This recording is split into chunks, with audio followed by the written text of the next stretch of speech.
നിങ്ങളുടെ നാഥൻ അറിയിച്ച സന്ദർഭം ഓർക്കുക. നിങ്ങൾ നന്ദി കാണിച്ചാൽ നിങ്ങൾക്ക് ഞാൻ കൂടുതൽ തരും. നിങ്ങൾ നന്ദികേട് കാണിച്ചാലോ? ഓർക്കുക, എൻ്റെ ശിക്ഷ കഠിനമായതാണ്. വിശുദ്ധ ഖുർആൻ 14:7 ആയത്ത്. നബി പറഞ്ഞു, അഥവാ നബി സല്ലല്ലാഹു അലൈഹി വസല്ലമ പറഞ്ഞു, ഒരു ദാസൻ ഏതെങ്കിലും ഭക്ഷണം കഴിച്ച് അതിൻ്റെ പേരിൽ അള്ളാഹുവിനെ സ്തുതിക്കുകയും അൽഹംദുലില്ലാഹില്ലദീ അത്അമനി വസഖാനി വജഅൽനി മിനൽ മുസ്ലിമീൻ എന്ന് പറയുകയും അതുപോലെ ഏതെങ്കിലും പാനീയം കുടിച്ച് അതിൻ്റെ പേരിൽ അള്ളാഹുവിനെ സ്തുതിക്കുകയും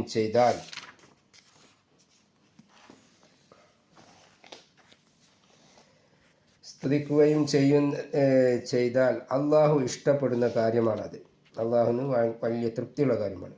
വിശന്നു വലഞ്ഞവൻ തടയപ്പെടുകയും ഭക്ഷണത്തിന് ആഗ്രഹമില്ലാത്തവൻ ക്ഷണിക്കപ്പെടുകയും ചെയ്യുന്ന വിരുന്നാണ് ഭക്ഷണങ്ങളിൽ വെച്ച് ഏറ്റവും മോശമായത്. എന്നാൽ ഭക്ഷണം നിരസിക്കുന്നവർ അള്ളാഹുവിനോടും റസൂലിനോടും അനാദരവ് കാണിച്ചവനാണ്.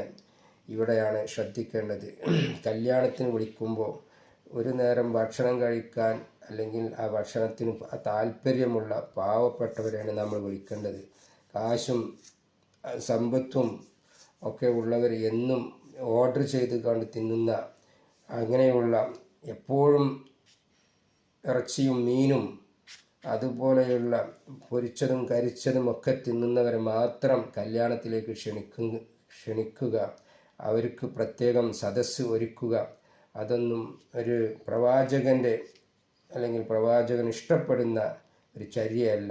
മറിച്ച് പാവപ്പെട്ടവരെയും അഗതികളെയും അനാഥകളെയും ആവശ്യമുള്ളവരെയും ഒക്കെയാണ് ഭക്ഷണത്തിലേക്ക് വിളിക്കേണ്ടത്.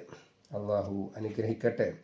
നിങ്ങളാരും ഇടത് കൈകൊണ്ട് തിന്നുകയും കുടിക്കുകയും ചെയ്യരുത്. കാരണം പിശാച് ഇടത്തേതുകൊണ്ടാണ് തിന്നുകയും കുടിക്കുകയും ചെയ്യുന്നത്.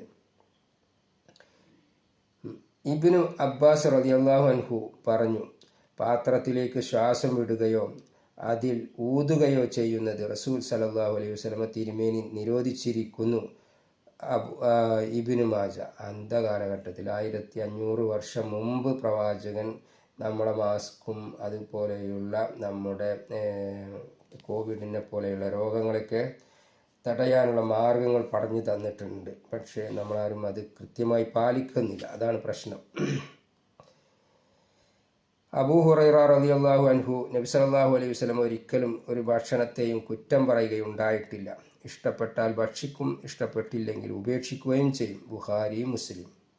നബി സല്ലല്ലാഹു അലൈഹി വസല്ലം പറഞ്ഞു, നിങ്ങൾ ആരെങ്കിലും ഭക്ഷണം കഴിച്ചാൽ ഇപ്രകാരം പ്രാർത്ഥിച്ചു കൊള്ളട്ടെ: അല്ലാഹുവേ,